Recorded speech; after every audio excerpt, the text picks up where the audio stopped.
देश मेरा जल रहा है, आग लगी है सीने में, हुक्मरां सब व्यस्त हैं खून गरीब का पीने में, तो राम मंदिर या बाबरी का पक्ष नहीं मैं लाई हूं, घायल भारत चीख रहा है, चीख सुनाने आई हूं। प्यार भी भरपूर गया, मांग का सिंदूर गया, नन्हे नौनिहालों की लंगोटियां चली गई, छोटी छोटी बेटियों की चोटियां चली गई, और आपके लिए तो एक आदमी मरा है साहब, मेरे घर की तो रोटियां ही चली गई। फूल को श्रृंगार दो ये मुमकिन नहीं, और एक वीर को झनकार दो ये मुमकिन नहीं, जो हाथ बांधे सेना के ऐसे मानवाधिकार का पालन संभव नहीं। चिरागों को हवाओं में उछाला जा रहा है, हवाओं पर भी रौब डाला जा रहा है। अरे हम ही तो बुनियाद है आंतरिक सुरक्षा की, और आज हमें ही नौकरी से निकाला जा रहा है। उस घर में घुसकर मारेंगे जिस घर से अब जल निकलेगा, वो कोख नहीं पलने देंगे जिस कोख से अब जल निकलेगा। उठो देश के वीर जवानों, तुम सिंह बनकर दहाड़ दो, और एक तिरंगा झंडा उस कन्हैया के सीने में गाड़ दो। दर्द हद से तब गुजरने लगता है जब मेरी आंखों के सामने ताज, पुलवामा, छत्तीसगढ़ में शहीद हुए जवानों के शत विशत अधजले शरीर के टुकड़े, रेत के टीलों से ऊपर जाती लाशों के ढेर, और कश्मीर की खून से सनी लाल रंग की सड़कों के दृश्य सामने आते हैं। उस पर मेरे प्रतिपक्षी महोदय का कहना ये कि मानवाधिकारों की अनुपालना करते हुए देश से उग्रवाद और आतंकवाद को समाप्त किया जा सकता है। महोदय, अब तो हमारा तिरंगा झंडा भी हमसे ये पूछने लगा है कि क्या बात है भारत, आजकल फहराने से ज्यादा मैं कफन में दफनाने के क्यों काम आ रहा हूँ। 44 जवान शहीद हुए, छत्तीसगढ़ में 76 जवान शहीद हुए, तो कोई भी मानवाधिकार की दुहाई देने वाला हमारे पक्ष में आकर खड़ा नहीं हुआ।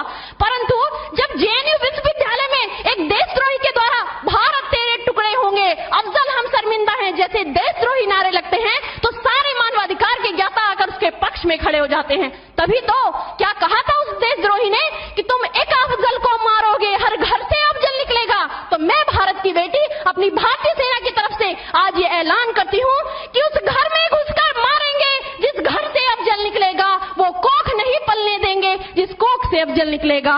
उठो देश के वीर जवानों, तुम सिंह बनकर दहाड़ दो, और एक तिरंगा झंडा तो उस दिन फट गया जब बूढ़ी माँ अपने बेटे के चिथड़ों को देखकर बोली कि साहब आप तो भर्ती में 1 इंच भी कम नहीं लेते, मैं आधा शरीर कैसे ले लूं। महोदय, आज इन मानवाधिकारों के कारण इन आतंकियों के बंगलों की आकाओं की नागफनी हंसती है, और शहीद हुए हमारे जवानों के आंगन की तुलसी रोती है।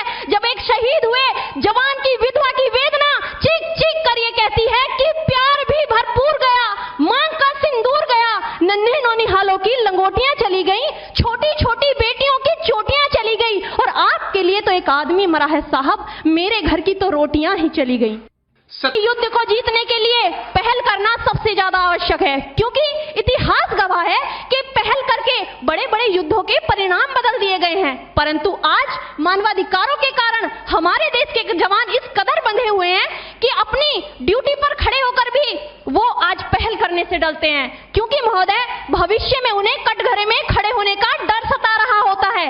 वो ये जानते हैं कि चाहे एक उग्रवादी की राइफल से निकलने वाली गोली को ये तय करना पड़े या ना पड़े कि वो किसे लगेगी, लेकिन हमारी राइफल से निकलने वाली हर गोली को ये निर्णय लेना पड़ता है कि चाहे वो किसी निर्दोष को लगे, दोषी को लगे या ना लगे, परंतु किसी निर्दोष को नहीं लगनी चाहिए। यदि ऐसा हुआ तो ना तो ये समाज हमें छोड़ेगा, ना ही तिल का ताड़ बनाने वाली ये मीडिया हमें छोड़ेगी। और महोदय, मानवाधिकार के तले किसी जवान को दबाकर युद्ध के मैदान में छोड़ देना कोई वीरता नहीं, एक आत्महत्या है।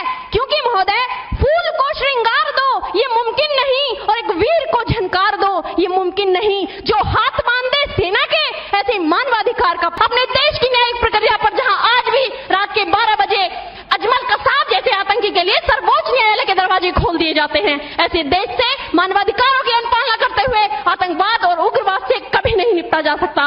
मानवाधिकार के नाम की दुहाइयां देने वालों, सीमा पर लड़ा नहीं जाता चरखों से शोलों के आगे, रामायण पढ़ी नहीं जाती सीमा पर गोलों के आगे। धरती के घोर कुहासे को एक सूरज ही हर सकता है, क्योंकि एटम बम से रक्षा केवल एटम बम ही कर